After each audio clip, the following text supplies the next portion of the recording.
Hi, today we're going to learn about Mammon, the treasurer and ambassador of hell and the lord of greed.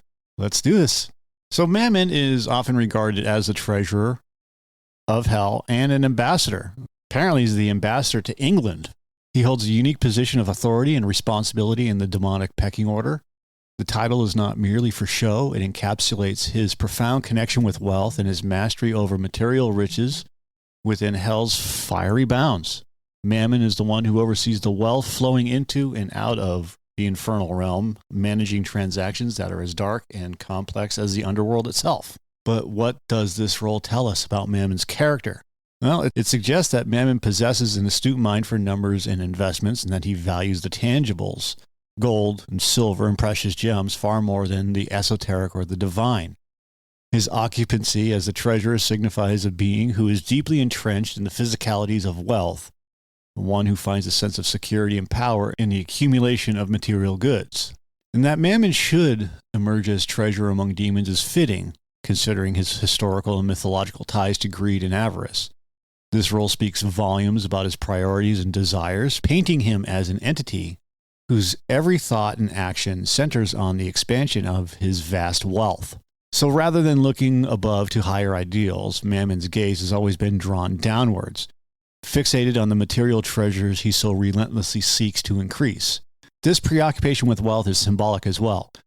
It serves as a dark mirror to humanity's own obsessions with money and possessions.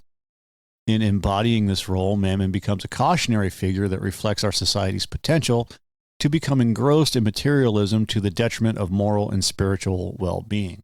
Mammon's story takes a dramatic turn with his rebellion against God. As with his fellow angels, Mammon was once a resident of heaven until he chose to join Lucifer in the infamous insurrection. This act of defiance was not only against divine authority, but signaled a shift in existence for Mammon and other rebel angels. Their expulsion from heaven marked the beginning of a new chapter in the depths of hell. Once settled in their new infernal home, these angels faced the daunting task of redefining their purpose. They gathered to discuss their next steps, with Mammon playing a crucial role in these deliberations. The council that formed in the wake of their fall from divine grace had to answer existential questions. Should they seek forgiveness from God?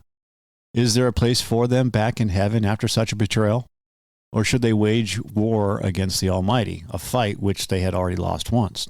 Mammon's viewpoint diverged sharply from the other angels.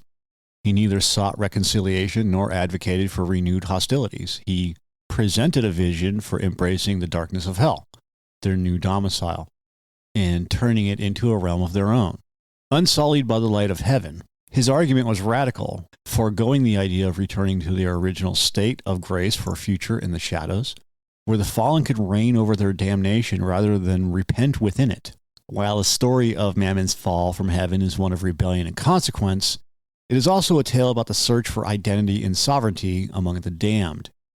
These deliberations among the cast out herald a pivot from subservience to autonomy as they grappled with their place in a universe where they were no longer welcomed as angels but had yet to embrace their roles as devils. Mammon, a figure of significant intrigue, presents a philosophy that challenges the very foundation of his fellow fallen angels' sentiments.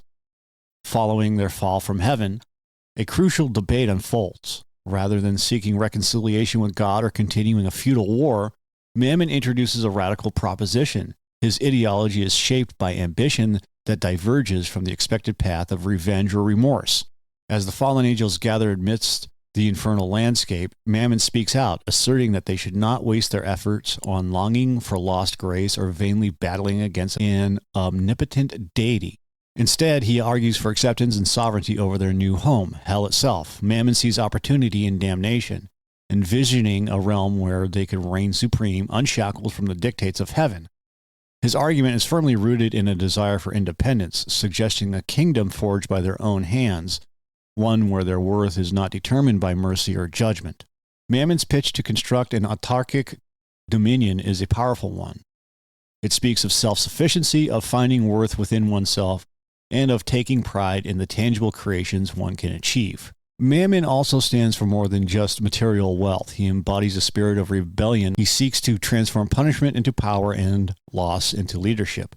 By advocating for hell as a sovereign kingdom, He ignites a spark of industriousness among the despairing angels, redirecting their gaze from the heavens above the fiery depths that now hold the potential for an empire all their own. Mammon's affinity for wealth predates his fall from grace. Even during his time in heaven, Mammon was not one to cast his gaze upwards or revel in the spiritual and divine. Instead, he was captivated by the literal streets of gold beneath his feet. This fascination with the tangible and corporeal riches is a thread that runs deep into the heart of this emblematic figure. When cast down to hell with the other rebellious angels, Mammon saw not despair but opportunity in the fiery chasms and molten landscapes. He did not lament the loss of heaven's light. Rather, he found a perverse kind of liberation in the darkness. Hell, for Mammon, was an unclaimed kingdom rich with potential, a domain where material wealth and labor could forge a new order. In the epic narrative of Paradise Lost, we witness Mammon leading the charge as the fallen angels repurpose the hellish environment to their own design. Under his direction, they mine the depths of hell for precious minerals and gems, laying the foundations for what would become Pandemonium, hell's capital, and a testament to their relentless pursuit of material splendor. Mammon's doctrine, though devoid of heavenly grace, is emblematic of industry and perseverance. He labors with a singular focus, seeing value in the industry itself beyond the riches it brings. Through Milton's portrayal, Mammon becomes a complex figure whose dedication to wealth and construction also serves as a commentary on human nature's similar obsessions. His character is an intricate study of how an individual's intrinsic qualities can be skewed without the guiding light of higher spiritual aspirations. Mammon's embodiment of materialism challenges us to consider the depths of our own values. What does it mean to aspire for wealth and success, and at what cost? Mammon, with his eyes fixed on the igneous rocks turned to gold, becomes the incarnate of these questions, drawing us into a reflection on our own relationship with material success and spiritual fulfillment. In Paradise Lost, John Milton sketches Mammon with broad strokes as a living personification of these vices of materialism and avarice. Would it be audacious to consider Mammon as just another creature of the nether realm? Far from it, Milton gifts him with a distinct purpose: to serve as a cautionary figure, a mirror reflecting the voracious appetite of society for wealth and earthly possessions. No angel quite encapsulates the relentless pursuit of gold and glitter as Mammon does. His very essence is tainted with the luster of coins and the cold, hard gleam of precious stones. What does Mammon value? The answer is simple yet profound. It's the clink of metal and the weight of treasure, but not the intangible qualities of the spirit or the virtues of the soul.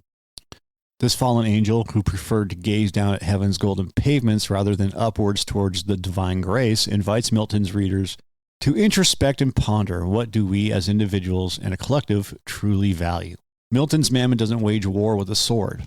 His battle is with ideology and influence. His construction of Pandemonium is not just a literal feat, but also a philosophical one. It symbolizes the human capacity to turn industrious efforts into grand pursuits that lack moral grounding. Mammon is industrious, but it is an industry devoid of soulful purpose, a relentless but empty enterprise that fans the flames of sin. In our engagement with Mammon's symbolism within this iconic piece of literature, we confront the nuance of Milton's message, a critique that stands the test of time. Wealth, for its own sake, is a hollow chase, a pursuit leaving in its wake moral and spiritual destitution, a truth that Mammon, in all his glory and decadence, represents. This insight into materialism and its potential to lead us astray remains poignant, encouraging us to consider where our true wealth lies. In the aftermath of the Celestial Rebellion, Mammon proved to be a pivotal figure with a striking vision. His architectural ingenuity came to the forefront during the construction of Pandemonium, the grand capital of hell. It was here, amidst the fiery depths and desolation, that Mammon's ambition shaped a monument to the fallen angel's new reality. Pandemonium stands as a testament to Mammon's exceptional skills. Rather than wallow in defeat, he directed his talents towards the creation of something tangible and mighty. With the same hands that once might have touched the heavens, he now forged a home for the exiled, showing a remarkable ability to adapt and lead in this new infernal environment. This endeavor reveals more than just skill. It speaks to Mammon's character and moral compass. In erecting Pandemonium, he showcased how ambition, typically considered a virtue, can be tainted by pride and defiant rebellion. It's an illustration of how even constructive efforts, when misaligned from spiritual values, can be empty at their core. But Mammon did not waver in his quest for a material domain, demonstrating a steadfastness that bordered on obsession. In a way, Pandemonium becomes a symbol of his and the fallen angels' moral and spiritual bankruptcy. While they could create wonders of substantial presence, their motivations kept them ensnared in a realm devoid of divine grace. Thus, Pandemonium reflects Mammon's inner spirit just as much as his outer capabilities. It's a place where his leadership fosters a kingdom in defiance of heaven, but also where the absence of higher ideals is stark and unyielding. This magnificent structure stands as an enduring emblem of what can be achieved when ambition and creativity are driven by a renegade spirit, for better or for worse. Mammon's influence on his fellow rebels is profound and transformative. After their expulsion from heaven, these once proud celestial beings found themselves lost, seeking a new purpose in the fiery depths of hell. It is here that Mammon stands out, not as a guide towards redemption, but as an advocate for embracing their fall from grace. In the Grand Council, Mammon, with his eloquent persuasion, convinces many angels that their true glory lies not in the heaven they lost, but in the hell they now inhabit. He asserts that they need not waste efforts in futile battles against the Almighty, nor pine for forgiveness, which would only serve to further diminish their stature. This sentiment strikes a chord with the fallen. It's an empowering rally cry to seek pride and satisfaction in their current state, to turn their punishment into an opportunity for unprecedented magnitude. Mammon paints a vivid picture of potential, a new kingdom forged from the shadows and flames of hell itself, where material riches surpass the ephemeral joys of spiritual bliss. He prompts them to look inward, to recognize their own potential for creation and greatness, the likes of which they had never dared to dream while serving in heaven. Under Mammon's philosophical and practical direction, the fallen angels begin to transform their banishment into a bastion of power. They mine the treasures of hell, laying the foundations not just for buildings of grandeur like Pandemonium, but for an entirely new societal structure rooted in autonomy and material dominance. It's a paradigm shift, turning away from divine subservience and towards self-sufficient sovereignty. The lasting impact of Mammon is felt through these actions and attitudes he inspires. He alters the course of demonic destiny from one of loss and sorrow to one of ambition and pride. The message of acceptance and finding glory in their newfound realm reshapes the fallen angels' outlook, leaving a legacy that resonates with the notion that greatness can emerge even from the greatest of falls. That's all I got today. Sorry this turned into a sermon. Hope you all take care. Have a good day.